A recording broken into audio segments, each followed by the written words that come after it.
Assalamualaikum warahmatullahi wabarakatuh. Kami dari kelompok vokasi ingin mempresentasikan hasil diskusi kami.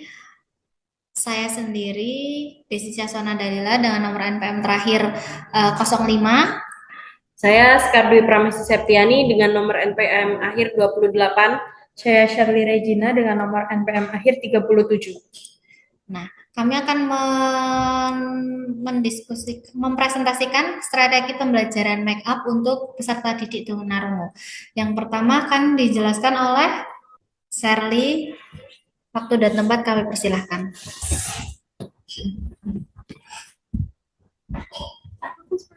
Next. Nah, jadi perbedaan dari pembelajaran teori dan praktik. Yang pertama adalah teori. Teori itu yang pertama mengandalkan media visual seperti gambar, teks, simbol, video, dan caption. Lalu yang kedua menggunakan bahasa isyarat untuk konsep yang abstrak. Yang ketiga fokus pada pemahaman konsep lebih. Dan yang keempat lebih mudah dipahami dengan contoh visual konkret. Nah, pembelajaran tata rias untuk peserta didik tunarungu itu memiliki beberapa karakteristik khas karena siswanya mengandalkan modalitas visual sebagai sumber utama dari penerimaan informasi.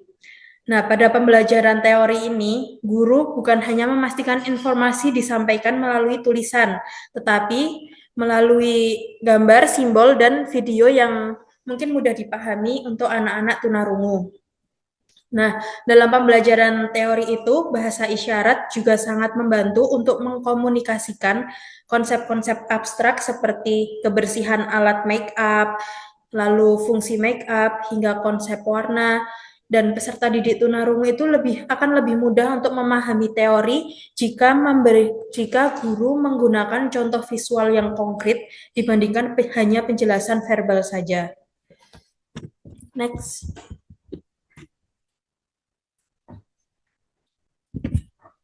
Nah, selanjutnya ada pembelajaran praktik. Yang pertama itu dominan untuk melihat, tiru, dan latih. Yang kedua, demonstrasi detail dari guru.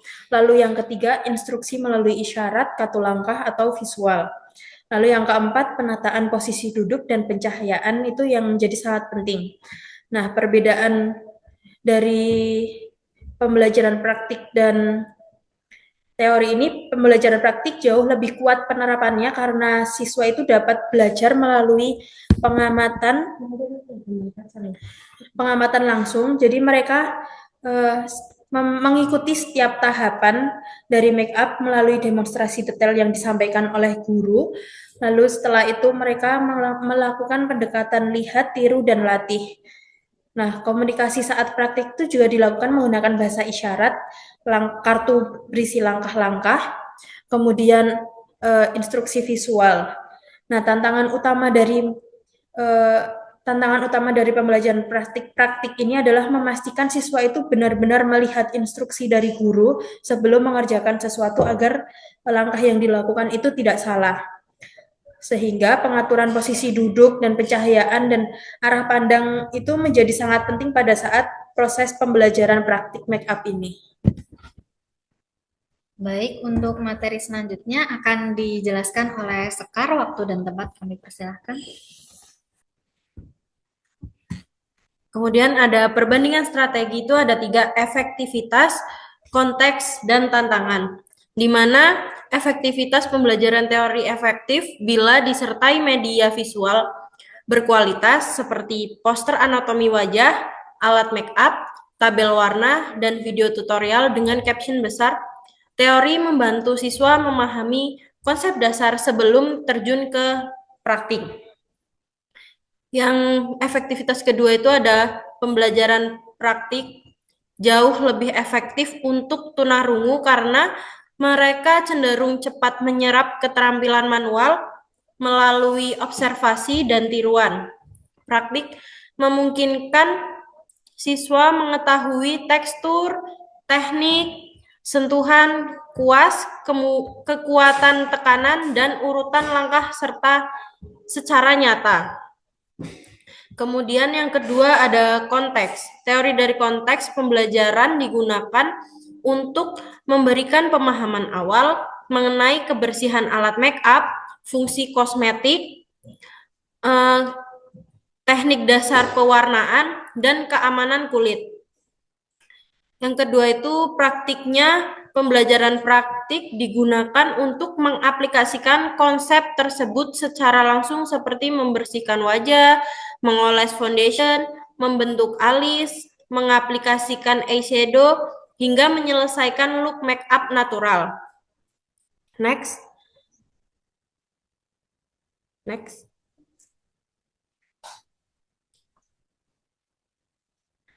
Kemudian ada tantangan. Pembelajaran teori menjelaskan konsep abstrak sulit jika tanpa visual. Siswa dapat kehilangan fokus bila penjelasan terlalu panjang, serta bahasa isyarat dalam make up tertentu perlu disederhanakan agar mudah dipahamin. Terus, pada tantangan pembelajaran praktiknya itu, siswa harus melihat guru setiap saat, sehingga posisi harus diatur. Gerakan make up sangat detail, misal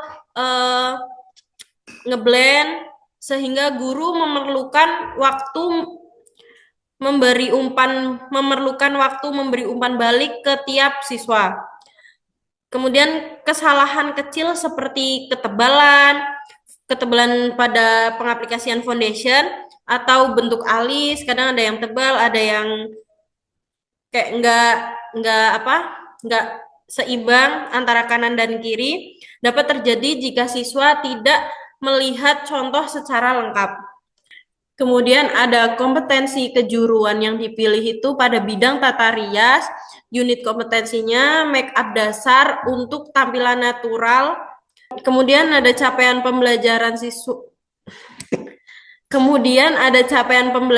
siswa mampu melakukan make up dasar natural look secara mandiri sesuai urutan langkah mulai dari persiapan kulit hingga finishing. Sekian dari saya kembalikan pada moderator. Baik, untuk materi selanjutnya akan saya presentasikan. Next. Nah, untuk rancangan strategi pembelajaran, pertama strategi pembelajaran teori. Nah, pembelajaran teori ini disajikan melalui kombinasi media visual, demonstrasi ringan, dan dukungan bahasa isyarat. Ada dengan media teori yang digunakan. Ada PPT dengan gambar berurutan, video tutorial make up dengan caption yang besar, kartu visual alat make up seperti foundation, bedak, dan lainnya. Ada poster langkah make up dasar, lalu ada kartu prosedur dengan simbol. Yang kedua ada langkah pembelajaran teori. Nah, pertama dilakukan pre-teaching. Guru memperkenalkan topik melalui poster make up natural look. Kemudian guru menjelaskan dengan bahasa isyarat mengenai konsep kecantikan natural, higienitas, dan alat make up dasar. Lalu ada pengenalan alat dan bahan, di mana siswa diberikan kartu alat make up, mereka mengamati fungsi dan membandingkan bentuknya. Kemudian guru memastikan siswa memahami kegunaan setiap alat melalui demonstrasi sederhana menggunakan gambar. Kemudian penjelasan prinsip dasar make up. Guru menyampaikan teori tentang warna kulit, percampuran warna, area highlight, shade, serta fungsi primer, foundation, dan bedak. Semua disertai dengan visual contoh nyata. Penyampaian prosedur make up, kemudian penyampaian prosedur make up dasar. Guru menunjukkan foto langkah-langkah make up natural dari awal hingga akhir. Setiap langkah dijelaskan melalui bahasa isyarat dan teks singkat. Lalu kegiatan interaktif teori. Semua siswa melakukan kegiatan matching, yaitu mencocokkan alat dan fungsinya untuk memperkuat pemahaman kegiatan untuk memperkuat pemahaman. Kegiatan ini efektif untuk tunarungu karena bersifat visual sekaligus melatih pemahaman simbolik. Yang kedua ada strategi pembelajaran praktik make up dengan tes analisis, shaping, chaining, prompting, dan fading. Bagian praktik ini merupakan pembelajaran tata rias intinya, maksudnya inti pembelajaran. Nah, peserta didik tunarungu praktik dengan desain pendekatan ABA yang adaptif dan sangat visual. Yang pertama ada tadi tes analisis, di mana make up dasar dipecah menjadi 12 langkah mudah, dari membersihkan wajah, mengoleskan moisturizer, menggunakan primer, mengaplikasikan foundation, menggunakan concealer, bedak, alis, membentuk alis, mengaplikasikan eyeshadow yang natural, terus menggunakan eyeliner, maskara, blush on, dan ditutup dengan lip tint atau lip gloss. Yang kedua ada shaping. Guru memberikan penguatan pada kemajuan kecil seperti foundation sudah merata, alis tidak terlalu tebal, eyeshadow warna natural sudah soft. Nah, penguatan berupa biasanya menggunakan visual simbol jempol, kartu good job, atau apresiasi nonverbal. Terus yang ketiga ada chaining. Nah, metode forward chaining digunakan dengan pertama siswa mulai langkah satu, setelah menguasai lanjut ke langkah berikutnya, dan proses ini tuh berulang sampai terakhir gitu, memahami alur makeup agar siswa dapat memahami alur makeup secara bertahap. Yang keempat ada prompting. Nah, jenis prompting yang digunakan itu bisa ada visual prompt, yaitu dengan kartu langkah step by step, terus ada model prompt, siswa meniru gerakan guru, terus ada gestur prompt, guru memberi arah, dan yang terakhir ada physical prompt, yaitu sentuhan lembut untuk memberi posisi tangan, kayak kalau ini lo di alisnya udah lurus begitu. Terus yang kelima ada fading. Setelah siswa bisa mulai mandiri, bantuan atau prompt ini tuh dikurangi dari full demonstrasi menjadi syarat, terus dikurangi lagi jadi kartu langkah, habis itu jadi mandiri. Nah, siswa ini diarahkan untuk mengingat mengingat urutan tanpa melihat kartu. Baik, sekian. Untuk materi selanjutnya akan dijelaskan oleh Shirley. Waktu dan tempat kami persilahkan.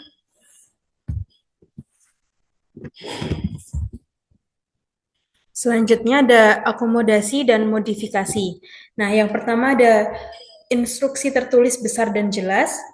Jadi instruksi yang digunakan itu harus ditulis dengan besar dan jelas. Lalu jangan terlalu panjang atau disingkat poin-poinnya saja. Nah, yang kedua, guru selalu dalam jangkauan visual siswa. Nah, guru itu harus selalu ada di sekitar siswa saat melakukan praktik. Jadi, semisal siswa membutuhkan bantuan, guru akan dengan mudah membantu karena guru ada di jangkauan siswa. Nah, yang ketiga, pencahayaan terang. Pencahayaan terang sangat penting karena agar siswa itu dapat membaca gerakan bibir atau gerakan isyarat yang diberikan oleh guru. Lalu yang keempat, cermin besar untuk dua arah.